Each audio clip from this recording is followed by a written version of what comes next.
2024 के लोकसभा चुनाव के लिए 4 चरण। राजनीति से जुड़ी खबरों के लिए आजाद दस्तक न्यूज को सब्सक्राइब कीजिए। की वोटिंग हो चुकी है और इसी बीच अब सर्वे सामने आया जिसने सबको चौंका कर रख दिया है। 2024 के लोकसभा चुनाव के लिए सर्वे काफी महत्वपूर्ण है।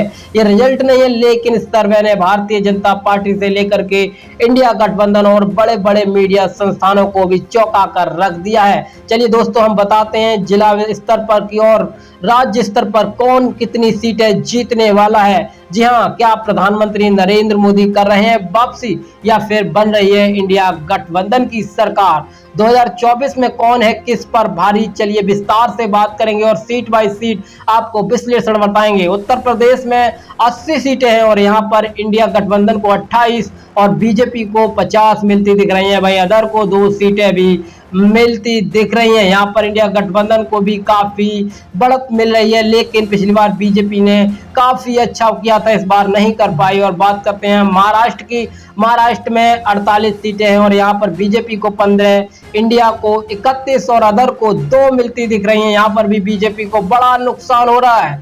महाराष्ट्र में बीजेपी को बड़ा नुकसान हो रहा है। अब बात कर रहे हैं दिल्ली की, तो दिल्ली में 7 सीटें हैं और यहाँ पर 1 बीजेपी को और 6 इंडिया को। पिछली बार बीजेपी ने 7 सीटों पर जीत दर्ज की थी, लेकिन इस बार बीजेपी को 6 सीटों का नुकसान होता दिख रहा है। जी हाँ, अब बात कर रहे हैं कर्नाटक की, तो कर्नाटक में 28 सीटें, बीजेपी को 4 और इंडिया को 20, अदर को 4 सीटें मिलती दिख रही हैं। यहाँ पर भी बीजेपी को खासा फायदा नहीं हो रहा है, यहाँ पर भी बीजेपी नुकसान उठा रही है कर्नाटक में।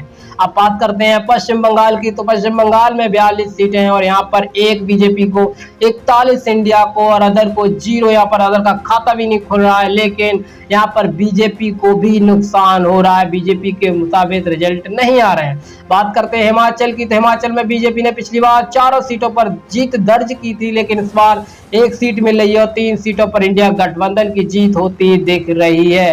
हिमाचल में भी बीजेपी को नुकसान। आंध्र प्रदेश की बात करें तो यहाँ पर 25 सीटें हैं और बीजेपी को 0 और इंडिया को 8, अदर को 17 सीटें मिलती दिख रही हैं। आंध्र प्रदेश में इंडिया गठबंधन काफी बढ़त बनाए हुए 137 सीटों से आगे चल रहा है। भाई बीजेपी 72 सीटों पर। आंध्र प्रदेश में बीजेपी को खासा फायदा नहीं हो रहा बल्कि नुकसान हो रहा है। बिहार की बात करें तो बिहार में 40 सीटें हैं। पिछली बार बीजेपी ने 39 सीटों पर जीत दर्ज की थी, लेकिन इस बार बीजेपी को 8 सीटें मिलती दिख रही हैं और इंडिया गठबंधन को 30, अदर को 2 सीटें मिलती दिख रही हैं। बीजेपी यहां पर काफी नुकसान उठा रही है, बीजेपी को बहुत बड़ा नुकसान हो रहा है। अब बात करते हैं तमिलनाडु की, तो तमिलनाडु में 39 सीटें हैं और यहाँ पर 3 सीटें मिलती बीजेपी को दिख रही हैं, इंडिया को 35 और अदर को 1 सीट मिल रही है। जी हाँ, और यहाँ पर बीजेपी से आगे है इंडिया गठबंधन। 202 सीटों पर चल रहा है इंडिया गठबंधन और यहाँ पर बीजेपी सिर्फ 83 सीटों पर। अब बात करें मध्य प्रदेश की, तो मध्य प्रदेश में 29 सीटें हैं और 6 बीजेपी को, 22 इंडिया को मिल रही हैं और 1 अदर को भी मिल रही है। यहाँ पर भी इंडिया गठबंधन आगे है। मध्य प्रदेश में पिछली बार बीजेपी ने क्लीन स्वीप किया था, लेकिन इस बार बीजेपी हार रही है। बात करते हैं गुजरात की, तो गुजरात में 26 सीटें हैं और बीजेपी के खाते में 12 और इंडिया के 14 जा रही हैं। अदर का खाता भी नहीं खुल रहा है और अब इंडिया गठबंधन बहुमत के करीब पहुंच रहा है और भाई बीजेपी मात्र 108 सीटों पर संतोष करे बैठी। राजस्थान की बात करें तो यहाँ पर 25 सीटें हैं और बीजेपी को 7 और इंडिया गठबंधन को 17, अदर को 1 मिल रही है। अब इंडिया गठबंधन 225 सीटों से आगे है। भाई इंडिया एनडीए सिर्फ 108 सीटों पर है। उड़ीसा की बात करें तो यहाँ पर 21 सीटें हैं और बीजेपी का खाता खुलता नहीं दिख रहा है। भाई इंडिया को 8 और अदर को 13 सीटें मिल रही हैं। बीजेपी से काफी आगे है इंडिया गठबंधन। बिल्कुल इंडिया गठबंधन रुझानों के मुताबिक जीत के करीब पहुंच चुका है। बात करते हैं केरल की, तो केरल में बीजेपी का खाता नहीं खुल रहा है। यहाँ पर 20 सीटें हैं और 16 सीटें इंडिया गठबंधन के खाते में जा रही हैं और अदर के खाते में मात्र 4 सीटें जा रही हैं और इंडिया गठबंधन देखो बहुमत से पार हो गया है। अब बात करते हैं तेलंगाना की, तो तेलंगाना में बीजेपी को 2, इंडिया गठबंधन को 7, अदर को 8 सीटें मिलती दिख रही हैं। इंडिया गठबंधन बहुमत से काफी आगे निकल चुका है। वहीं एनडीए मात्र 110 सीटों पर ही रह गया है। जी हाँ, इंडिया गठबंधन काफी आगे निकल चुका है। और दोस्तों यही बात बीजेपी को सता रही थी कि बीजेपी अब जीत दर्ज नहीं कर पाएगी। आसाम की बात करें तो यहाँ पर 14 सीटें हैं, 8 बीजेपी को मिल रही हैं, 5 इंडिया को और 1 अदर को मिलती दिख रही हैं। फिर भी इंडिया गठबंधन 191 सीटों से आगे और बीजेपी मात्र 128 सीटों पर है। झारखंड की बात करें तो यहाँ पर 14 सीटें हैं, बीजेपी को 3 और इंडिया गठबंधन को 10, अदर को 1 मिलती दिख रही है। बीजेपी 121 और इंडिया गठबंधन 301 पर है। पंजाब की बात करें तो यहाँ पर 13 सीटें हैं और बीजेपी को 1, इंडिया गठबंधन को 12, अदर का खाता भी नहीं खुल रहा है। यहाँ पर अब इंडिया गठबंधन 313 सीटों से आगे है भाई। एनडीए सिर्फ 125 सीटों पर। अब बात करें छत्तीसगढ़ की, यहाँ पर 11 सीटें, इंडिया गठबंधन के खाते में 3 सीटें जा रही, एनडीए गठबंधन के खाते में 3 और इंडिया गठबंधन के खाते में 7 सीटें जाती नजर दिखा रही हैं भाई, अदर के खाते में 1। हरियाणा की बात करें यहाँ पर 10 सीटें हैं और भाजपा ने पिछली बार 10 पर जीत दर्ज की थी, लेकिन इस बार भाजपा के खाते में 2 जा रही हैं, इंडिया गठबंधन के खाते में 8 सीटें जा रही हैं और इंडिया गठबंधन सबसे बड़ा दल बन चुका है। अब बात कर रहे हैं जेकेएस की, तो यहाँ पर 6 सीटें हैं और यहाँ पर 2 सीटें बीजेपी के खाते में और 4 इंडिया गठबंधन के खाते में जाती दिख रही है और भाजपा मात्र 129 और इंडिया गठबंधन 302 पर है।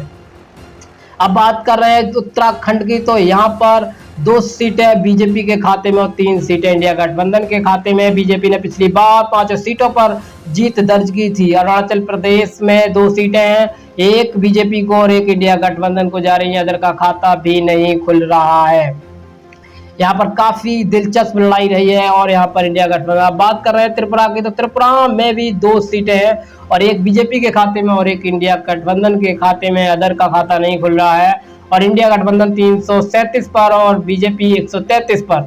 मेघालय की बात करें तो यहाँ पर 2 सीटें हैं, 1 बीजेपी के खाते में, 1 इंडिया गठबंधन के खाते में जाती दिख रही हैं।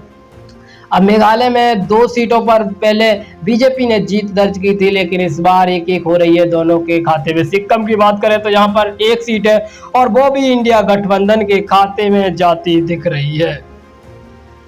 इंडिया गठबंधन काफी आगे 339 सीटों के साथ आगे। अब मिजोरम की बात करें तो मिजोरम में 1 सीट है, वो भी इंडिया गठबंधन के खाते में जा रही है और इंडिया गठबंधन यहाँ पर 340 सीटों से आगे है और बीजेपी मात्र 137 सीटों पर है। अब बात कर रहे हैं केंद्र शासित प्रदेश की, तो यहाँ पर 6 सीटें हैं, बीजेपी के खाते में 3 और इंडिया गठबंधन के खाते में 3 जा रही है, अदर का खाता खुलता नहीं दिख रहा है। अब केंद्र शासित प्रदेशों में भी बीजेपी का दबदबा कायम नहीं है। अब बात करते हैं गोवा की, तो गोवा में बीजेपी की सरकार है और यहाँ पर 2 सीटें हैं और 1 पर इंडिया गठबंधन और 1 पर बीजेपी जीत दर्ज करती दिख रही है। इंडिया गठबंधन 344 सीटें जीत रहा है भाई। मणिपुर की बात करें, मणिपुर में 2 सीटें हैं, 1 बीजेपी के खाते में और 1 इंडिया गठबंधन के खाते में जाती दिख रही है। बीजेपी 139 और इंडिया गठबंधन 345 पर, अदर 58 पर है। बात करें नागालैंड की, तो यहाँ पर 1 सीट है और ये भी इंडिया गठबंधन के खाते में जाती दिख रही है। 2024 का चुनाव बड़ा दिलचस्प है। अब रिजल्ट बताएंगे कि कौन कितनी सीटें ला रहा है, लेकिन इंडिया गठबंधन अभी तो जीतता दिख रहा है। रुझानों के मुताबिक इंडिया गठबंधन जीत रहा है। एग्जिट पोल कह रहे हैं कि इंडिया गठबंधन जीत रहा है और नागालैंड में भी बीजेपी का खाता नहीं खुल रहा है। 2024 का लोकसभा चुनाव काफी दिलचस्प होता गया है और अब इंडिया गठबंधन ने फाइट देना शुरू किया तो भाजपा के छक्के छूट गए। प्रधानमंत्री नरेंद्र मोदी से लेकर अमित शाह तक छोटे छोटे नेताओं से मुलाकात कर रहे हैं, लेकिन यहाँ पर बात बनती नहीं दिख रही है। तीसरी बार प्रधानमंत्री नरेंद्र मोदी नहीं आ रहे हैं, ये इंडिया गठबंधन की पोल कह रहा है। एग्जिट पोल में साबित होता है कि इंडिया गठबंधन सरकार बनाने वाला है, लेकिन 2024 के चुनाव कितने पसंद लोगों को आ रहे हैं ये भी देखने वाली बात होगी। वोटिंग कैसे कर रहे हैं लोग ये भी देखने वाली बात होगी। वोटिंग पैटर्न भी लोगों को देखने वाली बात होगी। लेकिन इस बार इंडिया गठबंधन सरकार में दिख रहा है। भाजपा तीसरी बार वापसी करती नहीं दिख रही है। कहीं से भी भाजपा को बड़ा नुकसान हो रहा है। पिछली बार भाजपा ने बम्पर जीत दर्ज की थी, लेकिन इस बार इंडिया गठबंधन बम्पर जीत दर्ज करता दिख रहा है।